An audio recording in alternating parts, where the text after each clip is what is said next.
Eu sou ex-maçom que chegou ao penúltimo grau da maçonaria. Apesar dos bens materiais que eu possuía, eu não conseguia todas as mulheres que eu queria. Eu queria mulheres de família rica, mas elas não se importavam com aquilo que eu tinha. Essas mulheres possuíam muito dinheiro. Eu fazia rituais de feitiçaria para elas gostarem de mim, e todas que eu fiz ritual se apaixonaram por mim. Somente uma mulher que não se apaixonou por mim, a Susan. Os meus feitiços nunca atingiam ela. Quanto mais jogava feitiços de amor, mais ela se afastava de mim. O Espírito Santo que estava na vida dela repudiava a vida que eu levava. Ela era uma cristã fervorosa, e tinha imunidade contra os meus feitiços. Ela olhava para o meu rosto e não queria chegar perto de tão mergulhado nas trevas que eu vivia. Ela não sabia da minha vida, e nem que eu era maçom. Mas a luz da vida dela não combinava com as trevas da minha vida. Só consegui conquistar a Susan quando me tornei um homem de Deus. Ela não sabia da minha conversão, e enxergou a luz do Espírito Santo em mim e se aproximou. Eu já tinha renunciado tudo, e me consagrava todos os dias. Fazia jejuns pela manhã me preparando para o ministério. Susan enxergou a luz de Deus na minha vida,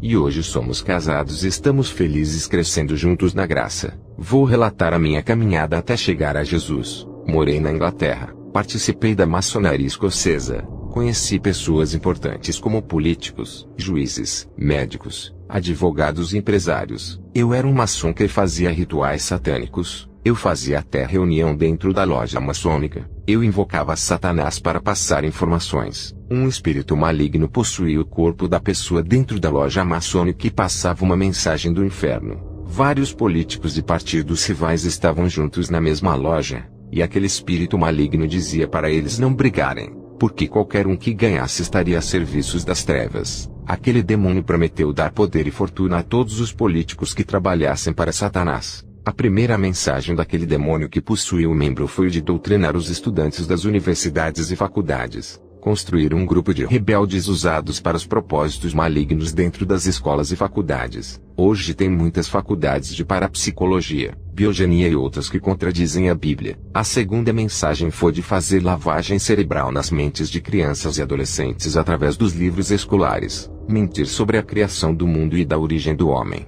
Se você perceber, os livros de ciências anulam Deus como Criador do universo, e nenhum livro de história fala de Jesus. Todos os reis, imperadores e governadores são lembrados. O nome de Jesus não fala. A escola é uma estratégia de Satanás para doutrinar o seu filho. A Bíblia não dá ênfase que os nossos filhos têm que ser educados por pessoas estranhas. A educação dos filhos é dos pais. Desde o tempo de Moisés, quem ensinava as leis eram os pais. Quando Samuel nasceu, ele foi levado para ser educado no templo, e Satanás mudou isso tirando o poder da educação das mãos dos pais e dos templos, e transferiu para as escolas. Você ensina ao seu filho sobre Deus, e a escola ensina que o mundo não teve um criador. Você ensina que o seu filho veio da descendência de Adão, e a escola ensina que veio da descendência do macaco, e o seu filho ainda é influenciado pelo filho do ímpio que estuda com ele ensinando modos e atitudes pecaminosas. Em países da América Latina, as escolas têm os programas de educação para todos onde filhos de feiticeiros, assassinos,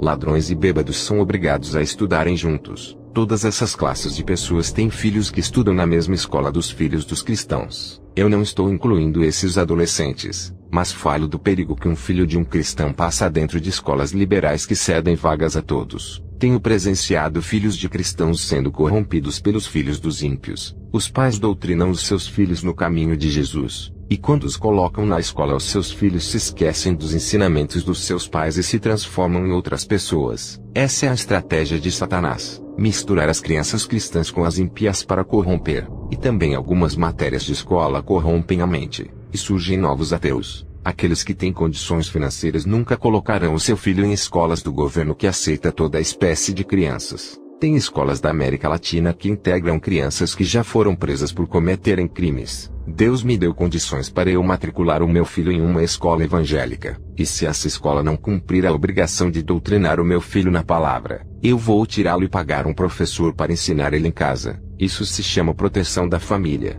Quem não tem condições, ore a Deus. Acompanhe o seu filho nos estudos e vigie ele, porque a escola faz parte do sistema educativo de Satanás. Eu estava na loja maçônica, e um demônio possuía uma pessoa. Na loja tinha donos de emissoras. O diabo falou na boca daquela pessoa dizendo: manipulem as notícias dos jornais. Deixem os povos desinformados a respeito da realidade do mundo. Enganem esse povo.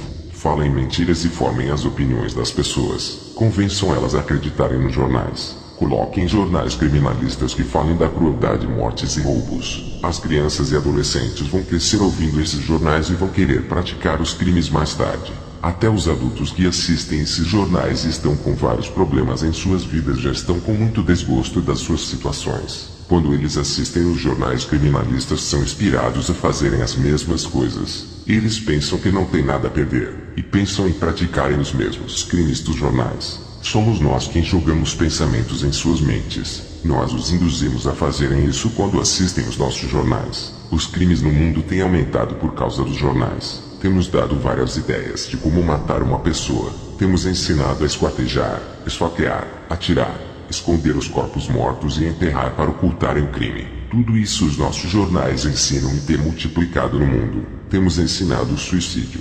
Maridos a matarem a sua esposa, mãe matar o filho, irmão matar irmão, filhos a matarem os pais através dos jornais. Tudo isso é o nosso jornal que ensina. E as mentes doentes praticam porque assumimos o controle mental de suas cabeças. O jornal é a escola do crime. Assim como filmes, desenhos e seriados, cada um desses ensina um tipo de pecado como feitiçaria, roubo, sexo, vícios, depravação e morte. Todo cristão que assiste jornal não tem forças contra nós, e a sua alma nos pertence.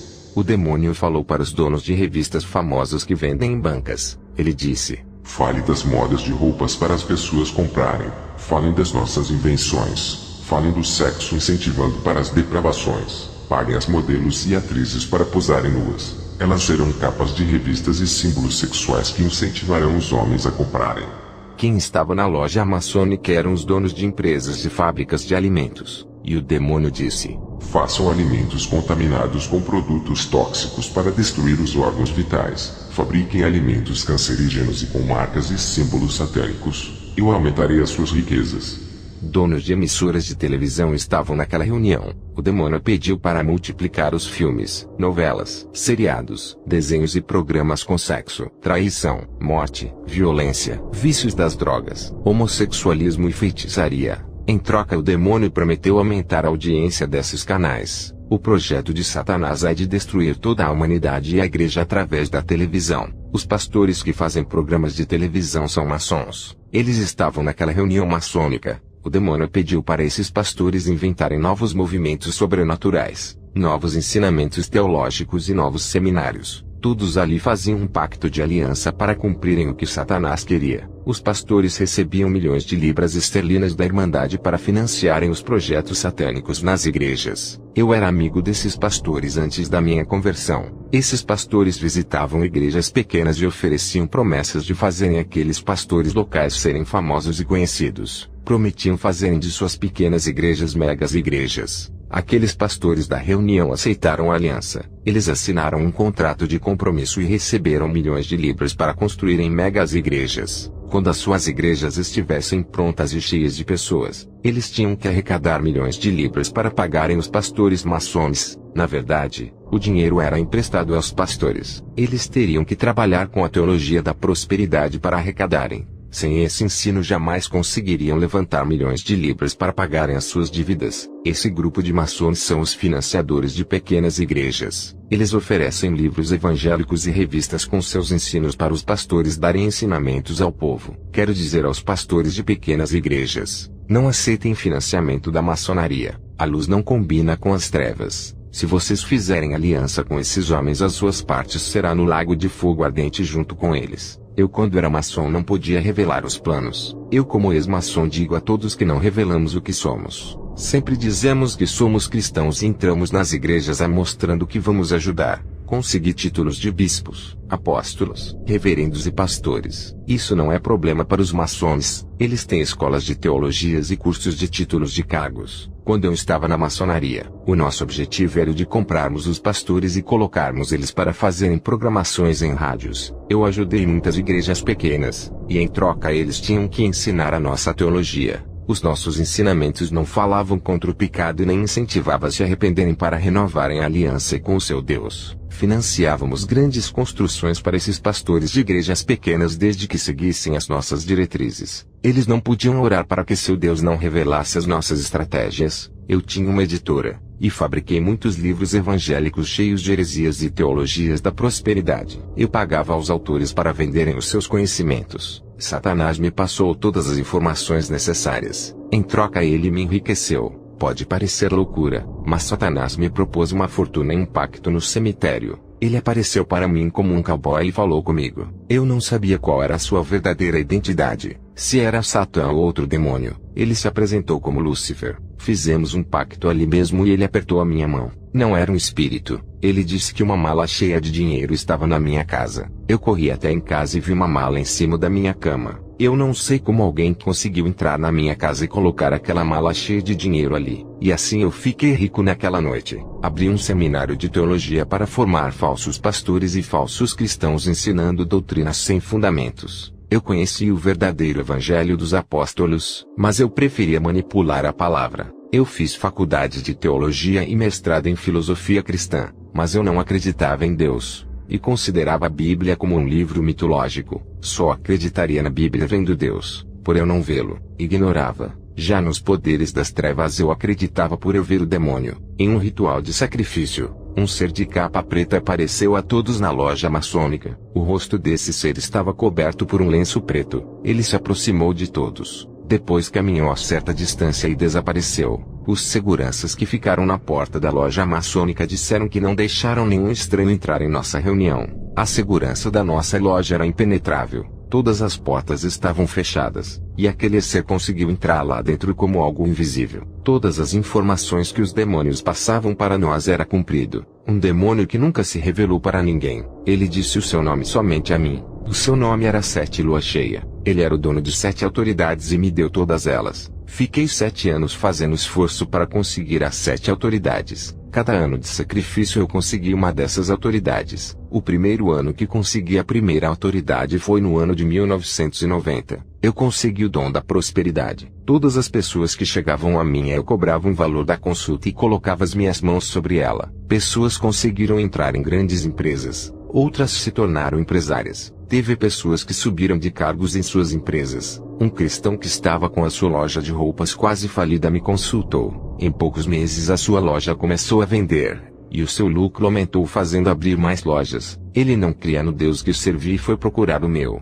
O que ele não sabia é que o seu nome foi escrito no livro do meu mestre. Todas as almas que precisaram dos meus serviços passaram a pertencer ao demônio 7 Luas Cheias. Eu anotava o nome delas e à meia-noite entrava na mata para entregar a lista de nomes. Ele aparecia para mim com uma grande capa preta e nunca mostrou seu rosto. Todos os que tinham seus nomes escritos na lista eram todos que me procuraram. Se um cristão me procurava e precisava de mim, já não pertencia mais ao seu Deus, mas ao meu mestre. Eu tinha o dom da prosperidade nas mãos e dava para quem pagasse bem. Somente com esse dom eu fiquei rico. O dom da prosperidade surgiu dentro da maçonaria. Não existe essa doutrina na Bíblia, porque esse ensinamento surgiu na loja maçônica, e alguns estrategistas maçons se passaram por cristãos e levaram esses ensinamentos para as igrejas. Essa teologia veio do inferno para a maçonaria, e da loja foi distribuído para todas as igrejas. O que me deixa triste é a multiplicação desse ensino em várias igrejas. Como essas heresias têm ganhado força nos cursos, faculdades e livros. Em 1991 eu recebi o dom de mágica do meu demônio mestre.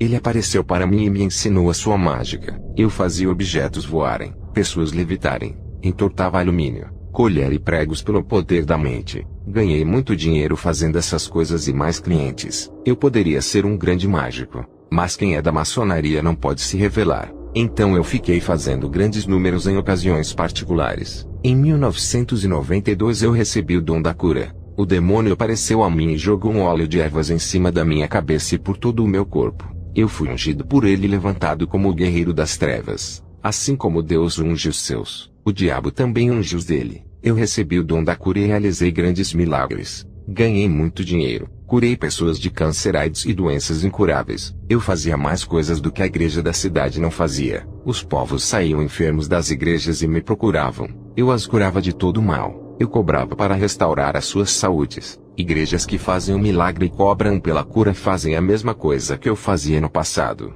Essas igrejas que cobram ofertas altas por causa das curas não são de Deus. Quando Deus cura, Ele faz de graça. Jesus curou muitos enfermos na terra de graça. Jesus multiplicou os pães e deu aos pobres. Não tomou o pouco que eles tinham iguais aos pastores de hoje. Em 1993 eu recebi o dom de abençoar. Eu podia profetizar sorte no casamento, namoro, noivado, finanças e outras coisas, mas não funcionava somente comigo proferindo essas palavras. O demônio me orientou de que esse dom só iria funcionar se a pessoa carregasse um objeto simbólico. Os objetos eram rosa, sabonetes, águas, sal, artifícios que eu consagrava podia vender. A pessoa que comprava os meus objetos eu proferia palavras de sortes e elas conseguiam tudo. E depois me procuravam para testemunhar os efeitos que tiveram em suas vidas. O que me entristece é ver que existem igrejas que trabalham com objetos sagrados igual eu fazia antes. Esses objetos que eu trabalhava eram os condutores do mal. Cada pessoa que ficava com os dos meus objetos levavam consigo legiões de demônios. Elas até tinham sortes na vida, mas tudo era para a destruição de suas vidas. Em 1994 eu recebi o dom da maldição, e todos os que me desafiavam eu amaldiçoava. Teve pessoas que perderam tudo, outras foram demitidas de suas empresas. Até cristãos que não tinham o selo do Espírito Santo eram atingidos com a minha maldição. Hoje existem pastores que lançam maldição em suas ovelhas. Em 1995 eu recebi o dom da adivinhação. O demônio apareceu a mim e tocou na minha testa, e a cabeça começou a doer. O demônio disse que o terceiro olho estava aberto na minha testa. Com esse olho na mente eu iria ler o futuro. Depois desse dom eu sabia tudo o que se passava em cada vida. Eu tinha o dom de vidência, e via visões de destruição que o próprio diabo fazia para me enganar. Eu adivinhava até o número do RG de uma pessoa, porque um espírito maligno falava no meu ouvido. Ganhei muito dinheiro com esse engano. Tem pastores que têm o dom de adivinhação e falam que é revelação. Tem o dom de vidência e falam que é a visão de Deus. O dom da vidência você só vê aquilo que o diabo quer. Ele faz ilusões ópticas com falsas imagens produzidas. Eu profetizava e o diabo tinha que cumprir a profecia. Se ele não cumprisse a minha profecia, as pessoas não iriam mais crer em mim. E isso não seria bom para os planos do diabo. Eu era a pessoa que fazia as pessoas acreditarem no maligno. Eu não podia perder o crédito das pessoas para continuar conduzindo elas à escuridão. Em 1996 eu recebi o dom de matar. O diabo apareceu a mim e apertou a minha mão. A pele da minha mão ficou negra. E a partir daquele dia, se uma pessoa me desafiasse, eu lançava uma maldição de morte e acontecia. Eu amaldiçoei um empresário de câncer. Meses depois ele morreu. O demônio ficou no seu umbigo e desenvolveu câncer na bexiga. Esse câncer cresceu e o matou. Um rapaz disse que não acreditava nos meus poderes. Ele era ateu. Eu amaldiçoei para ele morrer com acidente de carro. Ele estava andando na rua e de repente se jogou na frente de um carro e morreu. O demônio o empurrou para cima do carro. E assim em 7 anos recebi os 7 dons do diabo. Eu e os maçons fundamos algumas seitas desconhecidas que usam o nome de Jesus para confundir o povo. Ninguém dessas seitas servia a Jesus. Ela existe para enganar o povo. Tudo isso era a ordem dos demônios. Até que um dia Deus se cansou das minhas maldades e usou um servo seu para falar comigo. Ele disse: homem, se não se arrepender de todas as suas maldades, algo terrível irá acontecer. Eu não acreditei. Zombei daquele homem humilde. 3 dias depois senti fortes dores do coração. Passei no cardiologista e foi constatado que eu estava com pericardite. A minha saúde sempre foi ótima, mas agora estava com inflamação no coração.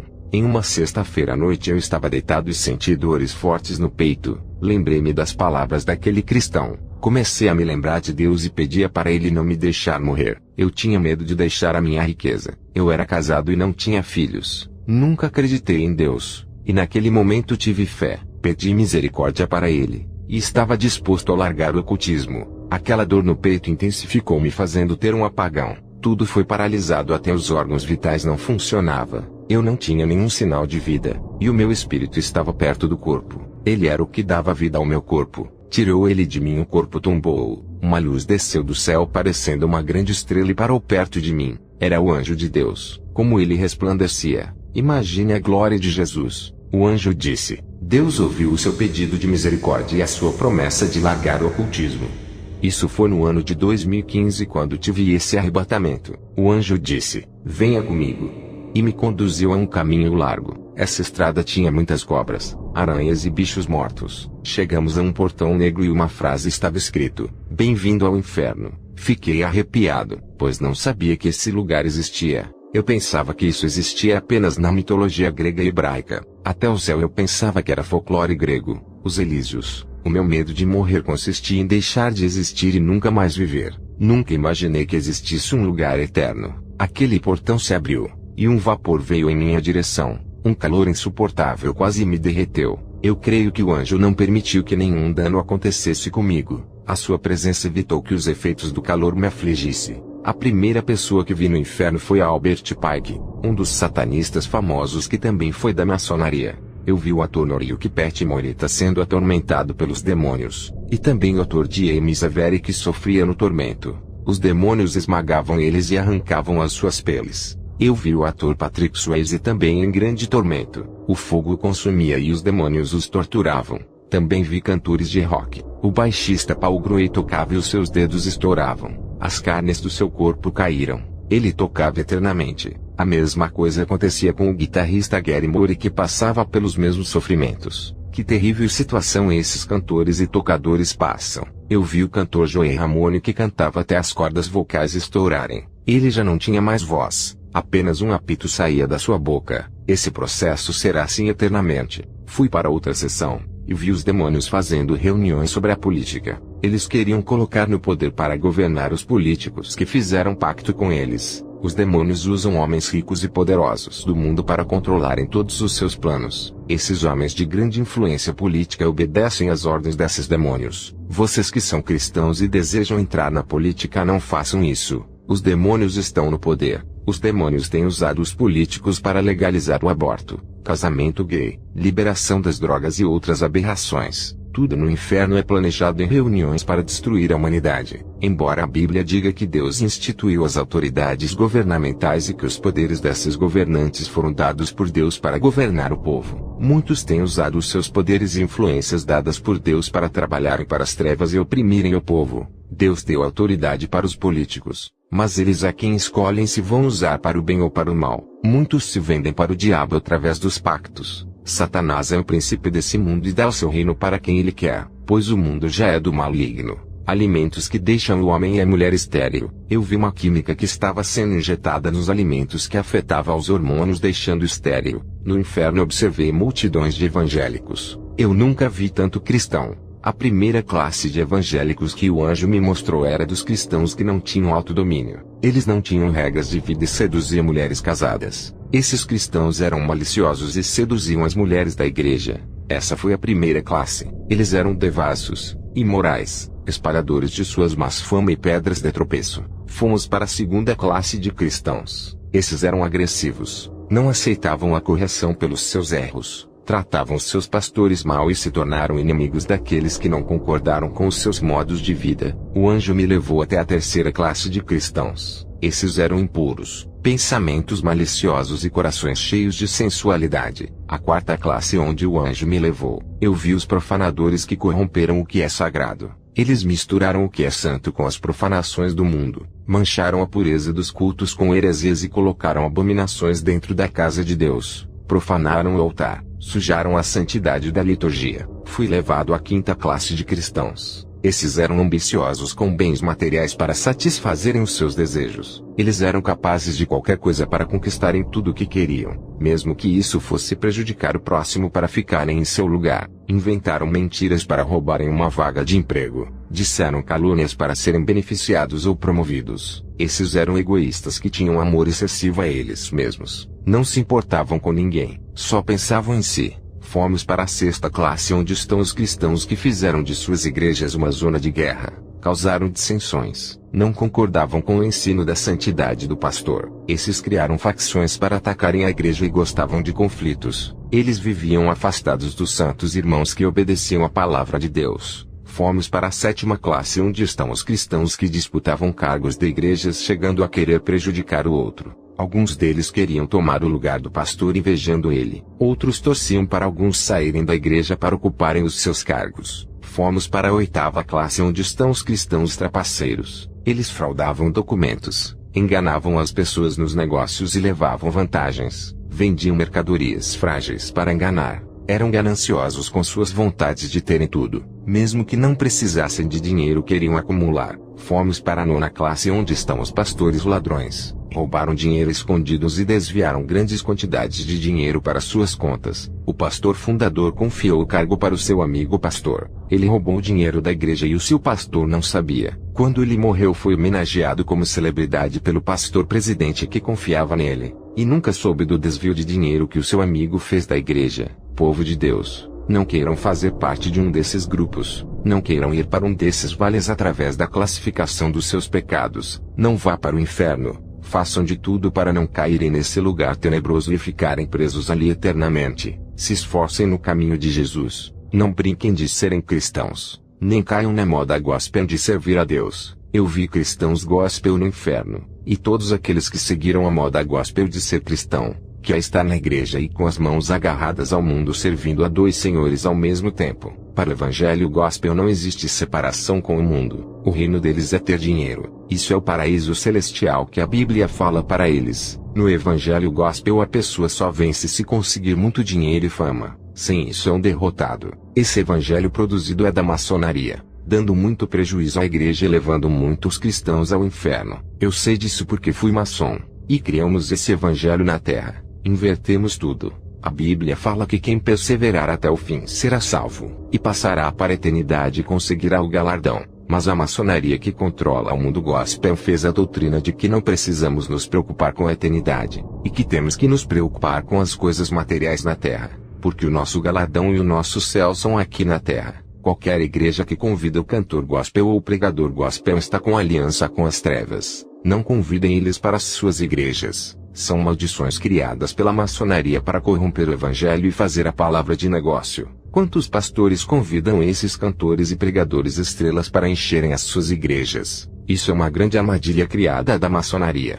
Não dê o dinheiro suado dos membros para esses cantores e pregadores gospel. Ajudem os que passam necessidades. Os médicos tentavam me reanimar até que conseguiram. Só foi possível porque o meu espírito de vida voltou ao corpo. Quero dizer à igreja, a morte do cristão não é a maior perda. A maior perda é não ter Deus em nossas vidas enquanto estamos vivos. Eu me casei com a Susan e abri uma igreja para evangelizar as almas. Não congreguei nas igrejas perto da minha casa por estarem todas envolvidas com a maçonaria. Não quis entrar na convenção dos ministérios para não ter a minha igreja influenciada pela maçonaria. Quando a maçonaria descobriu que eu havia saído da loja, queriam me matar como um traidor, mas eu já sabia disso, e já tinha ido morar na Dinamarca. Tudo aquilo que o diabo me deu como dinheiro e status ele me tirou tudo, porque quebrei a aliança das trevas. A maçonaria confiscou os meus bens, e quando eu fui para a Dinamarca não podia levar nada. Jesus me deu tudo aquilo que eu necessitava. O preço foi uma vida de oração. Existem 3 tipos de bênçãos: aquela que Deus dá, aquela que você conquista pelo seu esforço e aquela que o diabo lhe dá. Satanás tentou me atrapalhar com os seus obstáculos, mas eu consegui quase tudo que perdi. Não era mais rico, mas também não fiquei pobre e estou feliz. Eu e a minha esposa fazemos a obra. Ela é minha auxiliadora e tem me ajudado para o crescimento da obra. Hoje moramos na cidade de Reykjavik, na Islândia, um país diferente onde ninguém me conhece. O meu ministério é pequeno. Não quero que seja uma igreja conhecida onde venha me fazer famoso. Pastoreio a Igreja Sangue Redentor Ministério Apologético. Combatemos a teologia monetária do papel impresso. Ensinamentos malignos que vêm crescendo no mundo. Ensino que fortalece o ventre, exalta e alimenta a ambição da alma. Quando eu era maçom eu fui a uma cruzada evangelística de Benihim e sentei nas cadeiras da frente. Vocês que são cristãos não sabem diferenciar a fonte do poder que vem da água limpa e a que sai da água suja. Eu recebi a presença de um poder estranho em sua cruzada evangelística, a mesma energia que sentia na maçonaria. Esse falso avivalista não conseguiu me enganar. Como ex-maçom, eu sei muito bem o que é unção e aquilo que é energia. Eu lançava a energia dos meus mantras e ativava os canais. Eu passava a minha energia para os corpos das pessoas. Derrubava as pessoas no chão e as deixava adormecidas. Esses falsos ministros trazem novos pentecostes e moveres do espírito. Eles trazem novas doutrinas e estilos de pregações. À medida que a modernização do evangelho avança, fica mais difícil de ganhar almas. Os cristãos desse evangelho moderno têm dificuldades de abandonar o mundo e ficam divididos entre servir a Deus e ao mundo. Igrejas da atualidade estão guerreando por causa das almas, mas não as tiram do mundo. Esses cristãos preferem o mundo primeiro e depois servir a Deus, porque os prazeres são melhores. Não foram ensinados a renunciar ao mundo. Estou compartilhando apenas 1/3 do meu testemunho. Não vou estender muito para não ficar o dia todo falando das 1000 maravilhas que a mim foi proporcionado da parte de Deus. Que a santa paz e a graça do nosso Deus fiquem com os ouvintes. Amém.